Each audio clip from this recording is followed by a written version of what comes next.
बीते 25 साल से इस सीट पर एक बार बीजेपी एक बार कांग्रेस वाला मामला चल रहा है। वैसा ही जैसा कि राजस्थान में सरकार बनने में चल रहा है। यहां जिसका विधायक जीतता है उसकी सरकार आ जाती है।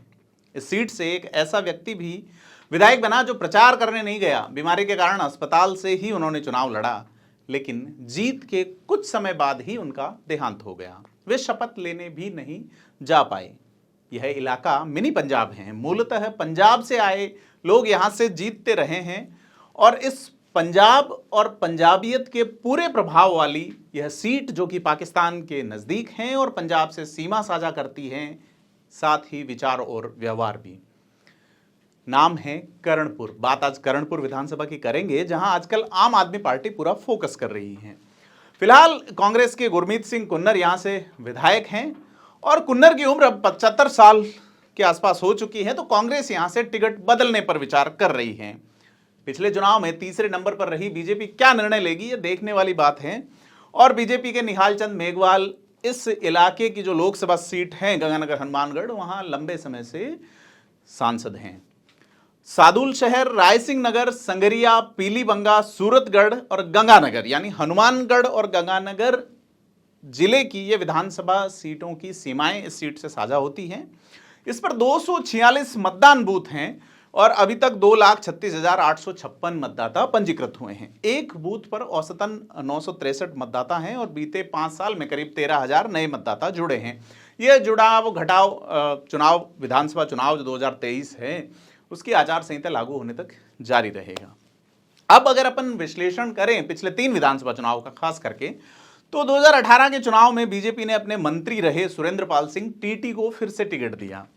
सुरेंद्र पाल सिंह कृषि मामलों के मंत्री हुआ करते थे। इस सीट से 25 साल में जो भी विधायक बन रहा है वो कृषि विपणन, सिंचाई, ऐसे जो डिपार्टमेंट है वो इस सीट वाले नेताओं को मिलते रहे हैं जो यहाँ से जीत के जाते रहे हैं। सुरेंद्र पाल सिंह टीटी जो है वो भारतीय रेल विभाग में वर्ष 1973 से 99 तक टीटी के पद पर सेवारत रहे थे। ऐसे में उन्हें सुरेंद्र पाल सिंह टीटी कहा जाता है।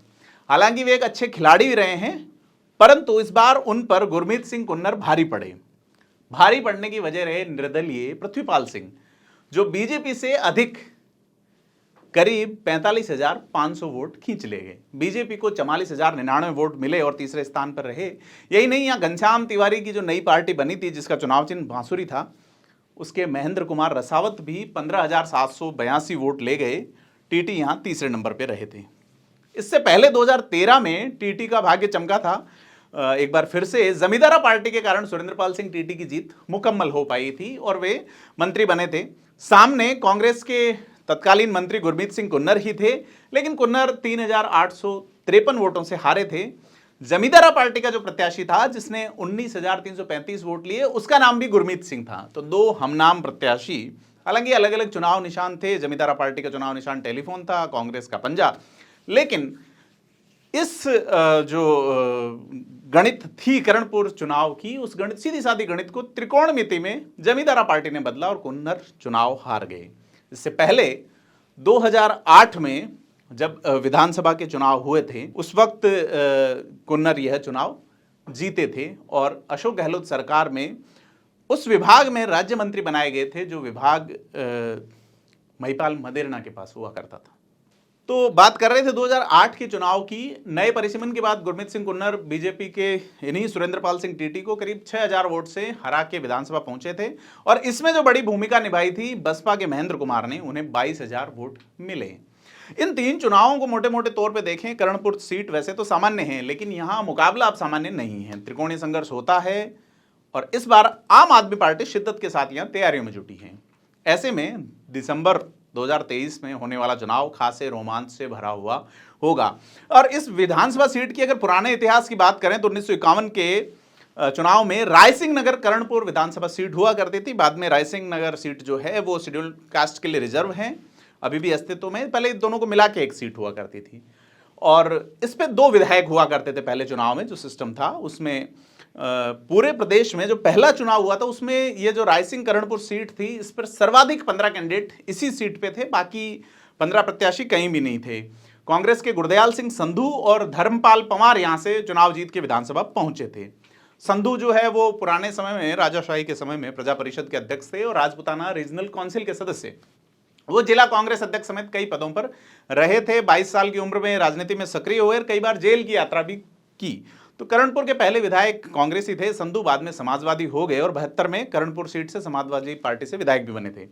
वहीं धर्मपाल पंवार जो कि पहले विधायक साझा सीट पे थे, वो दूसरे चुनाव में नौहर चले गए, जो एससी सीट हो गई थी, वहां से वो विधायक बने। यहां से संधू और धर्मपाल जो विधायक बने थे पंवार, उन्होंने 51 के चुनाव में निर्दलीय जयवंत सिंह कंग और उमाराम को हराया था। इससे अगले चुनाव यानी 1957 में प्रदेश में कुल 22 महिलाओं ने मैदान में ताल ठोकी, जिसमें से 8 विजेता रही थी। इसमें से एक करणपुर सीट से श्रीमती सतवंत कौर थी। उन्होंने 3811 वोटों से निर्दलीय गुरदीप सिंह को हराया था। यहां से जनसंघ के दुलचंद को करीब 3000 वोट मिले थे। हालांकि इससे अगले चुनाव में निर्दलीय जयवंत सिंह 21,571 वोट लाकर सतवंत कौर को 2126 वोट से हराकर विधानसभा पहुंचे। यहां निर्दलीय धर्म सिंह को मार्जिनल वोट के आसपास 1939 वोट मिले और 1967 में गुरदीप सिंह यहां से जीते और सिंचाई मामलों के मंत्री बने। पहली बार करणपुर से कोई मंत्री बना। उन्होंने जी सिंह को 10,203 वोटों से हराया था। 72 के चुनाव में कांग्रेस का असर थोड़ा मंद पड़ा, तो कांग्रेस के टिकट पर मंत्री गुरदीप सिंह को संयुक्त सोशलिस्ट पार्टी के गुरदयाल सिंह संधू 600 वोट से हराकर विधानसभा पहुंचे। ये वही गुरदयाल सिंह संधू थे जो 1951 में यहां से पहली बार विधायक बने थे कांग्रेस के टिकट पे। अगले चुनाव यानी कि 1977 में सीट पर जेपी के आंदोलन का ज्यादा असर नहीं हो पाया। तभी तो कांग्रेस के जगतार सिंह कंग ने कांग्रेस से सोशलिस्ट होकर जनता पार्टी के टिकट पर चुनाव लड़ रहे विधायक गुरदयाल सिंह को करीब 3000 वोटों से हरा दिया। 1980 में कांग्रेस आई के जगतार सिंह कंग ने एक बार फिर से जीत दर्ज की और निर्दलीय बाघ सिंह को हराया। जगतार सिंह प्रगतिशील किसान थे, पहली बार विधायक बने और बाद में भी 2-3 बार करणपुर सीट से विधायक रहे हैं। वो कई देशों की यात्रा कर चुके थे और दूसरी बार जब वो जीते तो उन्हें सिंचाई मामलों का मंत्री भी बनाया गया। 8वीं विधानसभा में गुरदीप सिंह एक बार फिर निर्दलीय खड़े हुए और उन्होंने जगतार सिंह कंग को एक बड़े अंतर से हरा दिया। गुरदीप सिंह ही वो व्यक्ति थे जिन्होंने बीमार रहते हुए प्रचार नहीं कर सके और अस्पताल से ही चुनाव लड़ा और सदस्य निर्वाचित होने के उपरांत उनका देहांत हो गया। उनकी विधानसभा में शपथ ही नहीं हो पाई थी, लेकिन 8वीं विधानसभा के विधायक के तौर पे वो यहाँ पे काउंट होते हैं। यहाँ बीजेपी ने भी पहली बार 1985 में चुनाव लड़ा और करीब 1000 वोट आए थे।